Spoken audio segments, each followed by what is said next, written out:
What's up, all my movie-loving maniacs? This is your boy Bangful B, and welcome back to the Lassiter Factor Halloween movie review special, where I review nothing but spooky-related movies for the Halloween season. And today, I'm going to talk about It Chapter 1, or It 2017, which I know some people like to call it, but for the sake of my sanity, I'm calling it It Chapter 1. And plus, I have been reviewing the past couple of adaptations of Stephen King's It to prep for Welcome to Derry, which is coming to HBO Max, I believe, this weekend. So let's review.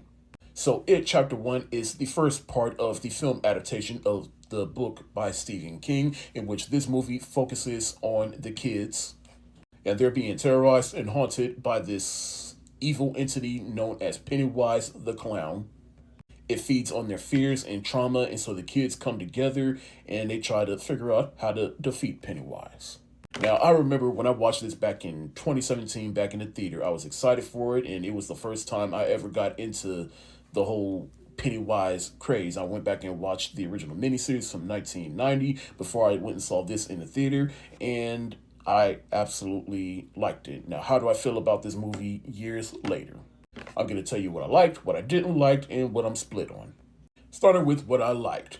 What I liked most about this movie is the fact that it is the first chapter in which it focuses solely on the kids, which I think works to the movie's benefit because it just gives the movie a chance to focus up and then focus on all the adult stuff later. It gives the movie a chance to flesh out the kids and their traumas and how Pennywise basically feeds on that. It makes the movie feel like a more character-focused story. I also like how this movie basically just takes place over the course of an entire summer. We start with them when they first get out of school, and then from 4th of July, and now we're in August, and now we're in September. They're about to start school again. It makes it feel like a classic, kids' adventure, just a little bit more scary.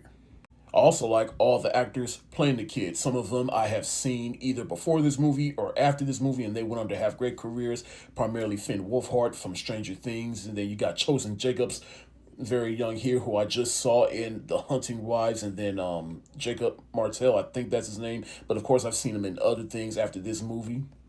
But they just do a good job of bringing these kids to life in which they feel like real kids, especially in the 80s.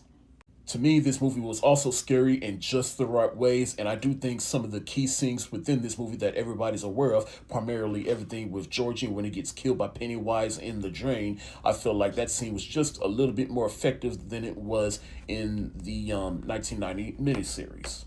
I also like how they give more emphasis on the bullies in this movie, because we all know Stephen King bullies, but I also like how they give some backstory and context as to why they are the assholes that they are.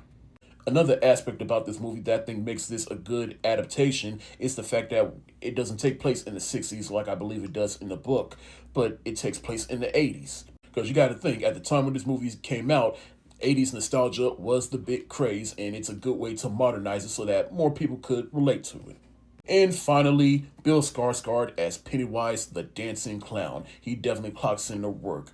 I still prefer Tim Curry's version of the character, but there is a lot to love about Bill Skarsgård version of this character. He's just more so scary, but at the same time, I wish he was just slightly more funny, and I think that's where I'm going to get into the things that I'm split on this movie. And Pennywise in this movie, I am a bit split on it, because while he's definitely scary in just the right ways, I'm Pennywise, the dancing clown. Time to flute. Tasty, tasty, tasty, beautiful fear. Like, his version of the character is just more creepy than anything. Granted, I'm sure that was the intent, but hey, that's what I got from it. But basically, Bill Skarsgård, his version of this character is both a positive and a thing that I'm split on. But at the same time, hey, it could have been a lot worse. And I do appreciate that Bill Skarsgård did clock in to work as this character. In the end, I thought this was still a solid little horror movie and a solid first part of a book adaptation. I'm going to give It Chapter 1 the heart eyes emoji. Thank y'all so much for watching. Have you seen It Chapter 1? If so, let me know what you think in the comment section below, and let me know what you like more. You like Chapter 1 or Chapter 2 more? And how does this compare to the 1998 version? And how do you compare Bill Skarsgård's version of Pennywise to Tim Curry's version? This your boy Bankful B of the Lassiter Factor. Stay safe, wash your hands, and be on the lookout for more spooky related movie reviews for the Lassiter Factor Halloween special.